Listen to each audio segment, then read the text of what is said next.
Vamos al esperado, rememoramos. Hasta los televidentes se acordaron de este partido y estamos seguros que este compacto va a llegar a la delegación que hoy está presente en los Estados Unidos, porque inclusive uno de los protagonistas hoy es el director, el gerente del Albirroja. Hablamos de Justo Villar, que así tapa el penal Copa América 2007. Álvaro Domínguez falla el penal. Paraguay se estrenaba en Maracaibo con una goleada 5-0 frente a Colombia.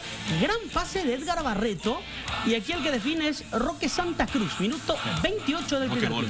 La velocidad, contraataque, un buen pase de Barreto y la gran definición de Roque para el 1-0. Era el debut de Gerardo Martino en un partido oficial como técnico del Albirroja. Minuto 1, comenzaba el segundo tiempo con esta definición. Colombia se acomodaba, Miguel Calero en el arco de Colombia, y el que definía era Roque Santa Cruz. Y siguió el show de Roque.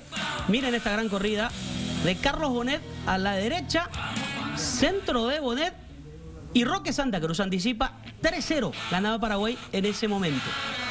Y ahí con su, Entendidísimo. ahí el triplete, pero vemos cómo Paraguay jugó con las pelotas largas y tratar de ganar con velocidad en esos primeros 2 goles en especial.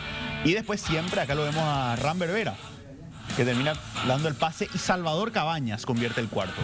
Minuto 39. Y El después, cuarto. para cerrar, aparece nuevamente Salvador y define de gran manera. Pase Siempre. de Dante López, quien ingresó en el segundo tiempo.